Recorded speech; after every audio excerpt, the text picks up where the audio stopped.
दादा आपको भाषण करना है तो मैं बैठ जाता हूँ, 10 मिनट बोलिए। इतने सीनियर सांसद होकर बीच में टोका टोकी करना ना आपकी उम्र के लिए अच्छा है ना आपकी सीनियोरिटी के लिए।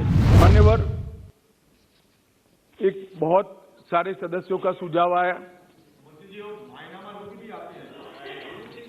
हो गया भैया, आगे मेरा पूरा भाषण समाप्त होने के बाद आप कुछ कह सकते हैं। मान्यवर, जहां तक कानून का सवाल है, ढेर सारे लोगों ने कहा, दादा ने कहा कि इसमें फांसी की सजा होनी चाहिए या नहीं होनी चाहिए, किसी ने कहा कि इसको कठोर बनाना चाहिए। मैं भारत सरकार की नीति बहुत स्पष्टता से इस सदन के माध्यम से देश की जनता के सामने रखना चाहता हूं। जो दादा आपको भाषण करना है तो मैं बैठ जाता हूं, 10 मिनट बोलिए।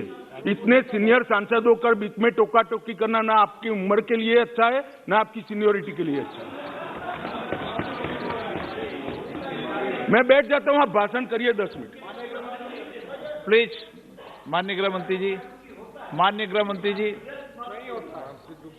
हर बार नहीं करनी चाहिए, विषय की गंभीरता को समझना चाहिए, तो बोले नहीं होते। क्रोधित नहीं होता हूं भैया, समझाता हूं। कई बार समझाना पड़ता है बड़ों को भी। मान्यवर, जहां तक कानून का सवाल है, मैं इस सरकार की नीति को बहुत स्पष्ट करना चाहता हूं। जो ड्रग का सेवन करते हैं वो विक्टिम है, उनके प्रति सहानुभूति का रवैया होना चाहिए और पुनर्वसन की तैयारी और पुनर्वसन की कानूनी प्रावधान होने चाहिए। परंतु जो ड्रग का व्यापार करते हैं, इसकी तस्करी करते हैं, इसको नीचे तक पहुंचाते हैं, वो चाहे छोटा हो या बड़ा, इसको छोड़ना नहीं चाहिए, उसको कानून के शिकंजे के अंदर लाना चाहिए। ड्रग के कारोबार पर और उसके मुनाफे से आतंकवाद के वित्त पोषण पर जीरो टॉलरेंस की नीति है। ड्रग गल्फ कंट्रीज से आ रहा था, इसके मालिक कौन है, उनको सारे के सारे पकड़ लिए गए हैं, फैक्ट्रियां सील कर दी गई हैं और उसके आधार पर देश के 12 राज्यों में रेड कर वहां भी कारोबार करने वालों को पकड़ लिया। मैं सदन को फिर से एक बार आश्वस्त करना चाहता हूं कि नरेंद्र मोदी सरकार की ड्रग के कारोबार पर और उसके मुनाफे से आतंकवाद के वित्त पोषण पर जीरो टॉलरेंस की नीति है और हम सख्ताई से इसको जीरो तक ले जाने के लिए हम प्रयास कर रहे हैं।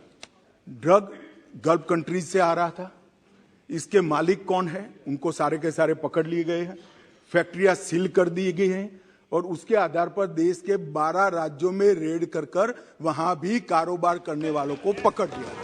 और दूसरी बात, अभी मेरे पास नहीं है, मुझे मालूम नहीं था कि मुझे पुलिस इंस्पेक्टर की तरह इस सदन में जवाब देना पड़ेगा, तो मैं डिटेल लेकर नहीं आया हूं, मगर चालान कर दिया गया है, ऑनलाइन उपलब्ध है, सर्च कर नहीं मिलना है तो मुझे बताइएगा, मैं भेज दूंगा। माननीय अध्यक्ष जी, संपत्तियों को जब्त करने के लिए भी हमने कार्य पद्धति डिस्ट्रिक्ट लेवल तक सर्कुलरेट कर दी है। मनी लॉन्ड्रिंग की चैनलें, हवाला लेन देन और डार्क नेट, ये तीनों के लिए हैकाथॉन कर हमने ढेर सारे बच्चों के टैलेंट को संग्रहित कर एक बहुत सटीक रणनीति बनाई है, जो सार्वजनिक करना ठीक नहीं है, परंतु मैं इतना कहना चाहता हूं कि सारी चैनलों का उपयोग करके कोई मानता है कि एजेंसियों की नजर के बाहर जाएगा तो वो ऐसा नहीं होगा। ढेर सारे लोग पकड़े गए हैं और आगे भी अभियान